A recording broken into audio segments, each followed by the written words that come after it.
Министерство энергетики у нас сказало о том, что внутренний рынок полностью обеспечен предложением моторных топлив.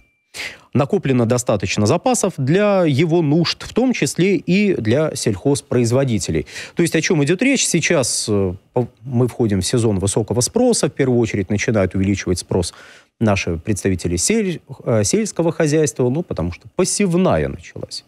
Дизельного топлива надо больше. Почему-то на газомоторное топливо переходить не торопятся, но почему это... Мы даже не знаем, мы, по-моему, уже устали задаваться этим вопросом. Дизельное топливо, его достаточно, накопили, поставляют.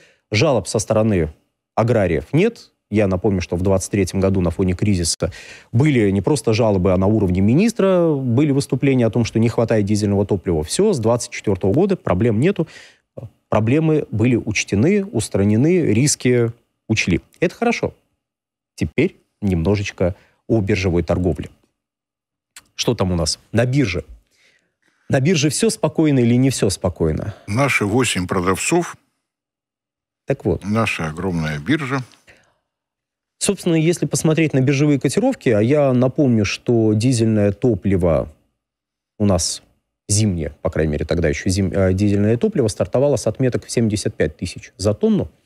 В начале сезона высокого спроса на этот вид топлива. Понятно, что сейчас, мягко скажем, сезон заканчивается, но, как мы видим, и летнее, и зимнее дизельное топливо торгуется примерно на уровне 59-60 тысяч рублей за тонну. Какое-то отношение имеет к рознице, мы сейчас поговорим. И какое-то отношение имеет к некоторым думским фракциям, мы тоже поговорим. В общем, сейчас мы... к рознице будем переходить, но прежде чем к ней перейдем, вот неплохо бы посмотреть на динамику, потому что, вот эти все цифры, это, конечно, здорово, а может это рост, может это падение. Да нет, вот 92-й бензин. Что мы видим? Голубенькая линия, это как раз-таки биржевые котировки, вот они где-то у нас между 49 и 51 тысячей колеблются. И, кстати, рынок, тьфу-тьфу-тьфу, опять же, чувствует себя довольно здоровым. Разница между 92-м и 95-м бензином порядка, сколько у нас получается, порядка 6 тысяч рублей за тонну. Это нормальная разница, а то, знаете, бывало 1-2 тысячи. И ты на это смотришь, думаешь, погодите, что происходит? А что происходит? Маленький ценовой кризис происходит. С этим надо что-то делать, что-то сделали, вот, пожалуйста, котировки снизились. Главный вопрос, который наверняка уже задают некоторые из наших зрителей. А отразится ли это на рознице? Нет, не отразится, потому что розница у нас не связана с оптовыми котировками, она у нас не связана с биржевыми котировками, потому что у нас оптовый рынок, чисто рынок, он связан с биржевыми котировками, а розница – это не совсем рынок. Наверное, даже к счастью для большинства потребителей, потому что в отдельные периоды пришлось бы платить на 10-15 рублей больше. Поговорим про эту самую розницу. Это данные Росстата, как вы понимаете, до 24 марта. По понятным причинам текущую неделю еще не успели подсчитать. До 24 марта. Что мы видим? Мы видим довольно значительное повышение с начала года. Повышение на 1,7% в 92-м бензине, на 1,5% в 95-м и на 1,3% в 92-м и выше. И примерно на процент дизельное топливо подорожало. И тут плохо это? Крайне неприятно. То есть, знаете, если кто-то ждет, что мы сейчас скажем, ой, да и хорошо, как здорово, что повышается почти на 2%. Инфляция совершенно... Вот. Совершенненько так. Тут какой момент? Было несколько замечаний на этой неделе сделано, касающихся того, что, посмотрите, динамика роста цен выше, чем в прошлом году. И это правда, она выше, чем в прошлом году. Только в прошлом году цены сначала практически не росли, а потом летом как подскочили. И без итогов лета, пока говорить про то, высокая эта динамика, низкая эта динамика, не приходится. Пока идет все примерно в границах годовой инфляции. Еще раз, хорошо это? Нет, не хорошо. Плохо это? Неприятно. Но мы не про плохо и хорошо, а почему так происходит? И как вообще все это организовано? А для чего? Мы про это говорим. Кстати, да, 92-й бензин в абсолютных показателях, если говорить, у нас 92-й бензин в среднем по стране стоит 56 рублей, 95-й 61 рубль и 98-й выше почти 84 рубля. И дизельное топливо почти 71 рубль. Заметьте, какая разница между 92-м, 95-м и 98-м сотым, вот этими бензинами. Еще раз. 92-й 56 в среднем. У нас есть некоторые регионы очень отдаленные. Крым, например, где 92-й 60 рублей. Но Камчатка, наверное, еще. Вот. Чукотку не догнал пока Крым, но прикладывает максимум усилий. Вот, это прекрасно. Всем нашим зрителям из Крыма и города федерального значения Севастополя большой привет. Мы очень сочувствуем и надеемся, что в какой-то момент все-таки обратят внимание на столь вопиющую ситуацию, когда в Южном федеральном округе есть два региона, две части, где средние цены на моторное топливо почему-то примерно на 4 рубля за литр выше, чем в остальном регионе. Но это ладно. Видимо, Камчатка, Чукотка, Крым, это все вот где-то, вот, знаете, очень отдаленно и тяжело вести. Все они недалеко от Норильска, это понятно. Друзья, YouTube блокирует. Возможно, наш канал следующий, и это видео последнее. Подписывайтесь на наш телеграм-канал Геоэнергетика Инфо. Ссылка в описании и закрепленном комментарии. Подписывайтесь прямо сейчас, чтобы не потерять нас. Не ждите окончательной блокировки YouTube. Ну, да. Или от Мурманска, я пока запутался с этой географией. В общем, везти далеко, тяжело и... Особенно дорого по морю. Но ничего. Значит, вот рост мы видим вот эту разницу в ценах. Еще раз, сотый бензин почти 84 рубля. Это будет важно в дальнейшем повествовании. Но пока давайте цитату Сергея Миронова, лидера фракции «Справедливая Россия». За правду. За правду. Цена на бензин с декабря уже выросла на 1,5%. Темпы подорожания в 2 с лишним раза превышают прошлогодние, а сезон повышенного спроса впереди. Мы в очередной раз, фракция, видимо, мы в очередной раз обращаемся к правительству. Вместо того, чтобы ради сомнительного результата дарить триллионы нефтеэкспортерам, поддержите нашу инициативу законодательно ограничить рост цен на бензин официальным показателем инфляции. Наша фракция многие годы критикует этот аттракцион неслыханной щедрости. Чиновники отвечают, что они поддерживают стоимость топлива на стабильном уровне, ниже уровня инфляции. Но вот заковыка. В прошлом году нефтяникам выплатили по демпферу 1,8 триллиона рублей, а цена на бензин, тем не менее, обогнала инфляцию. За правду. Нет, за правду. За правду. Как сказал бы персонаж из «Особенностей национальной охоты». Нет, давайте так. Вот это высказывание мы приводим не для того, чтобы сейчас начать глумиться над думской фракцией, не для того, чтобы издеваться. Нет, ни в коем случае. Мы ее приводим для того, чтобы поделиться своим мнением и снизить накал эмоциональный, который сразу возникает, когда вот это все люди видят, читают, потому что, сразу хочется сказать, да, все правильно говорит. Нефтяникам 1,8 триллиона рублей. За что? Чиновники говорят, что это сдерживает рост. Нет, не сдерживает. Вот, пожалуйста, говорят, что бензин подорожал выше уровня инфляции. В 2023 году наша передача выходит с августа 2022 года. Вот в 2023 году, когда был кризис, как минимум 2 думские фракции разродились 3 инициативами законодательными, которые вот как раз-таки можно было озаглавить «Цены стой, раз-два». Я тогда принес распечатку этих инициатив. Они все три, не каждая по отдельности, все 3, укладывались на листе формата А4. Фактически законопроекты, если убрать вводную часть, количество авторов, удивительное количество авторов было для каждого из этих законопроектов. Так вот, если их всех убрать, то все законопроекты в их основной части, то есть где излагается, что они предлагают менять, укладывались на листе формата А4. Почему я на этом концентрирую внимание? На том, что да, действительно, некоторые думские фракции предлагают ограничить рост цен на бензин. Законодательно. Тут проблема вот в чем. У нас, еще раз, очень интересная ситуация на рынке, когда у нас оптовый рынок рыночный, он зависит от биржевых котировок. А розничный рынок, он не рыночный, он частично регулируемый. Там есть налоги, они определяют большую часть цены. Там есть такая вещь, как договоренности правительства с нефтяниками о сдерживании роста цен на их заправочных сетях в пределах инфляции годовой. Если коротко, то протокол Козыка. который был в 2018 году заключен. И лишь в третью очередь, и в последнюю, и в наименьшую, на розничные цены влияют цены оптовые.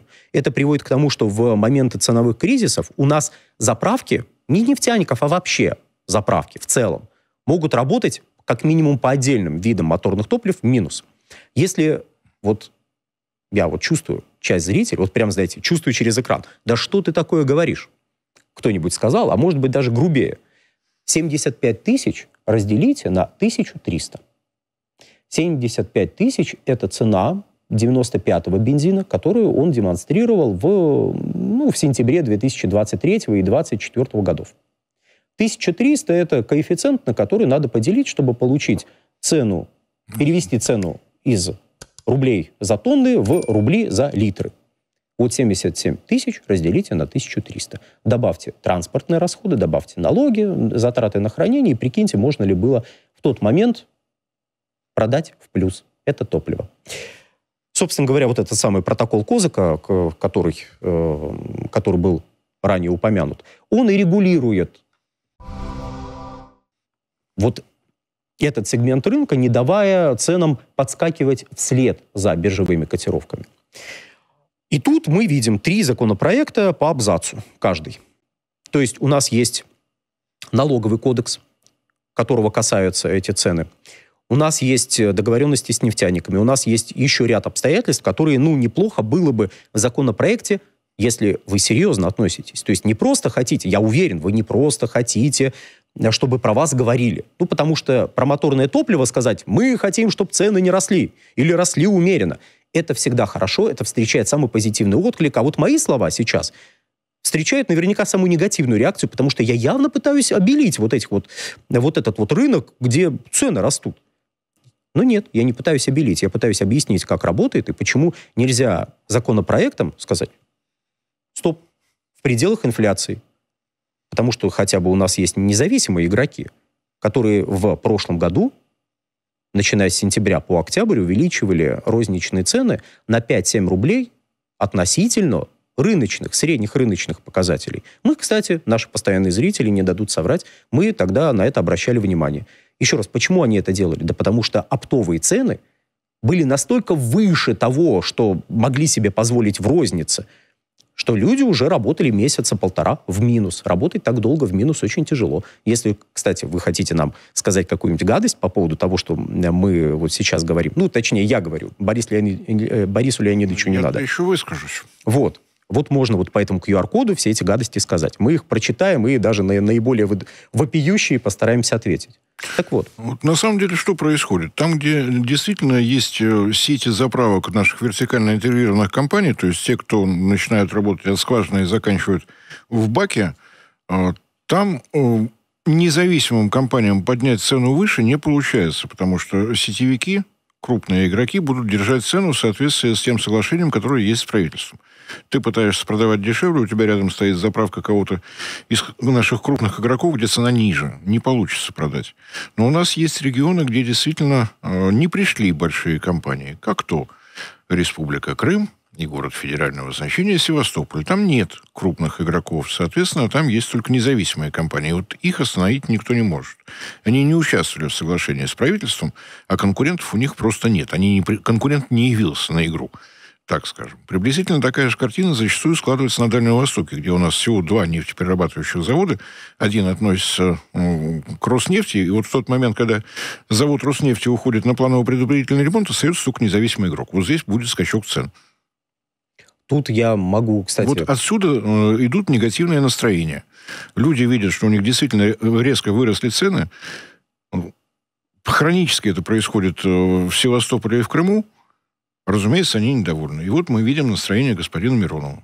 Он тоже недоволен. Он считает, что если законодательно ограничить, то все будет хорошо.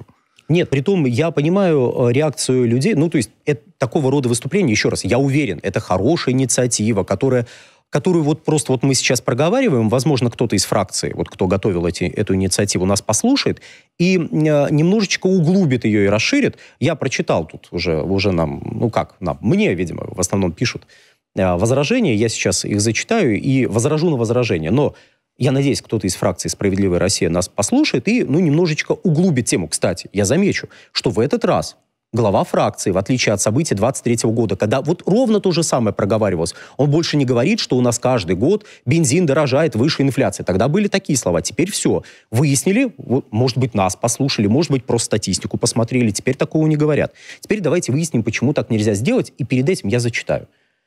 10% нефти от стоимости готового топлива у нас. Вы абсолютно правы. Но дальше следует возражение. Дальше говорить уже не о чем. Вы только переливаете из пустого в порожнее, но ничего, кроме жадности и паразитизма, не может объяснить этот коэффициент, как бы вы ни старались. Ну, 10% это не коэффициент. Настолько жестко критиковать Министерство финансов еще никто не пробовал. Молодцы. Смотрите, есть такая штука, к примеру, акциз. Каждое 1 января любого года акциз повышается. Акциз, который взимается из бензина, и акциз, который взимается с дизельного топлива. Там, на самом деле, 4 акциза, но это ладно. Вот. Для основные. нас основные акцизы, то есть там есть же, которые ниже 5 класса, есть, которые 5 класса и выше. В общем, не важно, просто акциз. Иначе ничего не успеем. Так вот, акциз – это такая забавная штука, которая повышается каждый год. Акциз идет на наполнение дорожного фонда. И вот акциз, который сейчас 12-13 уже рублей на литр, он вшит в каждый, пусть 13 рублей, то есть, он вшивается в каждом литре моторного топлива. 10% нефти. Вы абсолютно правы. А остальное это маржа, если есть такая возможность, и порядка 70% это налоги. Представляете, 10% нефти это здорово. Мы не переливаем из пустого в порожнее. Вот если 70% это налоги, можно ограничить рост цен пределами инфляции? Как вы думаете? Хорошо, мы ограничили рост цен пределами инфляции, а тут сложилась какая-то ситуация. К примеру, внеплановый ремонт какого-нибудь завода, и игроки бегут на биржу, потому что все, боже мой, скоро топлива не будет. То, что его будет, то, что его хватает, это не важно. Они испугались, они побежали, они закупают. Биржевые котировки взлетели. Взлетели оптовые цены, покупают, давайте я сразу в рублях за литр, покупают за 70 рублей за литр 95-й бензин. Можно будет его продать за 65 рублей. Можно будет его продать за 70 рублей за литр. Как вы думаете? С учетом того, что его надо доставить, сначала в оптовом количестве, потом в розничном, доставить до заправки, заплатить всем, кто работает на заправке, зарплату вместе с соответствующими налогами. И есть еще один нюанс, о котором я не устаю напоминать. Когда у нас идет подсчет налога на добычу полезных ископаемых, мы этот налог с учетом количества рублей в долларе высчитываем. То есть на то, сколько процентов из того, что вы заплатили на заправке, уходит в государственный бюджет, влияет курс рубля. И были ситуации, когда налогов было не 70%, а до 78% доходило. Потому что рублей становилось больше в долларе. Вот какое отношение имеет к нефтяникам? Как компания, добывающая нефть в Самотлоре, может повлиять на курс рубля к доллару? То есть это, собственно, к чему? Это не к тому, что, ой, как здорово, цены на бензин растут. Давайте так. Очень плохо, что цены на бензин растут. Вот лучше бы они не росли, а лучше бы снижались. Всем было бы лучше, особенно вот каждому автовладельцу. На дизельное топливо то же самое. Но сказать, а давайте мы законодательно скажем, цены стой, раз-два. Это не конструктивно. Хорошо, вы хотите так сказать. Вы вот так ярко выступили. Но почему это один абзац? Или 2 абзаца? Вы изменили налоговый кодекс соответствующим образом. Вы отменили ежегодное повышение акциза. Кстати, а если вы отмените ежегодное повышение акциза или уберете акциз, как вы будете наполнять дорожные фонды? Просто из акциза наполняется дорожный фонд. Вы акциз отменили, убрали, моторное топливо подешевело. Дело не только в акцизе. Я как пример привожу. Налогов штучек 5 там набирается. Нет. И если какая-то фракция действительно хочет, чтобы цены перестали расти или даже снижались, значит, надо разложить перед собой всю эту комбинацию налогов. И по поводу каждого из них выработать какое-то решение на основании экспертного мнения. Не один абзац, надо сказать правительству, чтобы оно снизило цены на бензин. Замечательный законопроект. Мы сейчас с Александром можем пяток вот таких написать. Что мы еще хотим? Не вдаваясь ни в какие подробности. Так-то да, кстати. Последнее, про данные. Действительно, у нас инфляция по данным Росстата 9,52 за год. Итоги 24. 24-м, конечно.